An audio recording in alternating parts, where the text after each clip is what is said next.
So Beto O'Rourke, or what I like to refer to him by his name, Robert Francis O'Rourke, has actually done something surprising that has earned him a little bit of credit.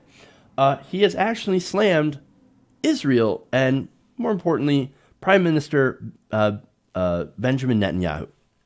Now, this was during a stump speech in Iowa, and I don't know if O'Rourke was actually literally standing on a stump at this point, but nonetheless, a voter had asked him to comment on the Israeli-Palestinian conflict.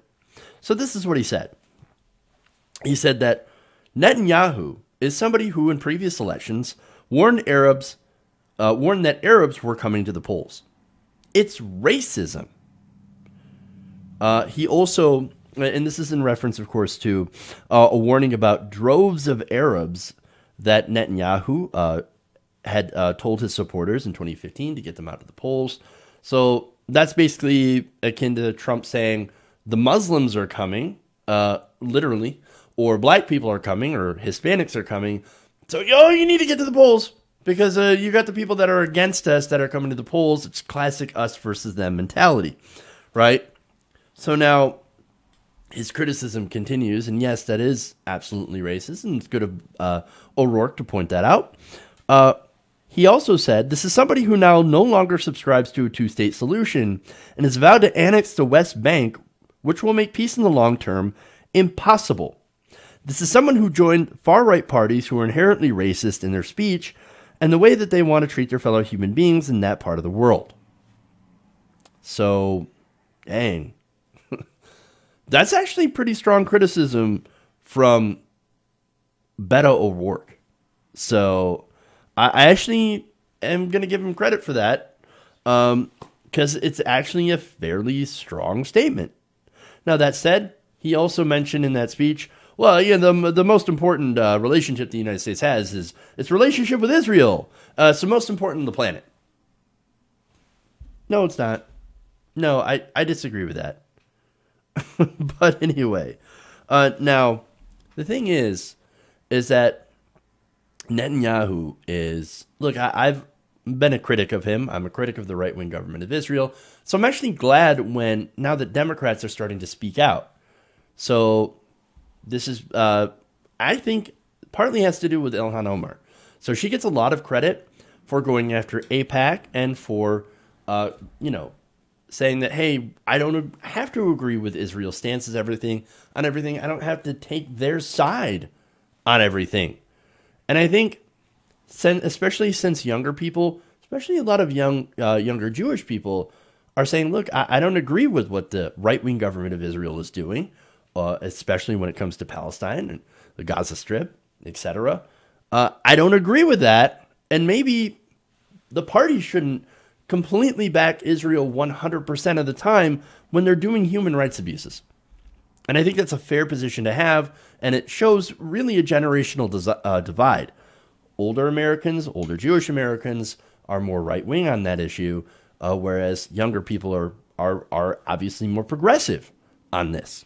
So now, more stuff that Netanyahu has been doing that's been upsetting a lot of people. He vowed over the weekend to annex Jewish settlements in the West Bank if voters return into power. He's got an election this week. He's also sought to form a coalition with the far-right Otzma Yehudit Party. His views have been attacked both as reprehensible by the American Jewish Committee and hateful and extremist by the Anti-Defamation League. Dang. Now, he also says, we must be able to transcend his current leadership to make sure that the alliance between our two countries is strong, that we continue to push for and settle for nothing less than a two-state solution, because that is the best opportunity for peace for the people of Israel and the people of Palestine. It is the best opportunity for the full human rights of everyone who is living in that region. Great. Again, I'm actually happy that we're able to have this conversation. This is a much-needed discussion, and props to him for actually being open to having that discussion, especially with what happened just recently to Ilhan Omar, where she challenged AIPAC, which is the lobbying arm of the Israeli government, and was immediately branded anti-Semitic. So, and I think that's a bold position to take. Because right now, look, the reason that this is important is a good springboard for an actual conversation on this is that Palestinians are living in an open air prison, right? They're getting shot at the border. There are serious human rights abuses led by the right-wing government. And so we shouldn't be ignoring that. Our politicians should not be ignoring that. And right now, we're still giving Israel billions of dollars in aid, and we're calling them an ally in the region. You're not an ally if you're trying to stoke war with Iran. You're not an ally if you're illegally seizing land from an oppressed minority.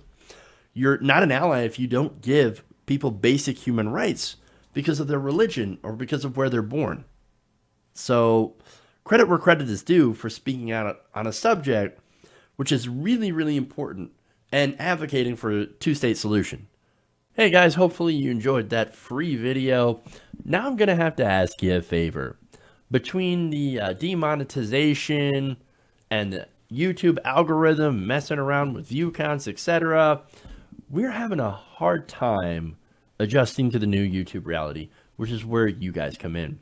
See, we have a Patreon, patreon.com/TYTNation, set up to help us rely on you guys, the viewers, instead of big corporate ads. Look, you know the show. You know how I'm not in favor of big corporations anyway.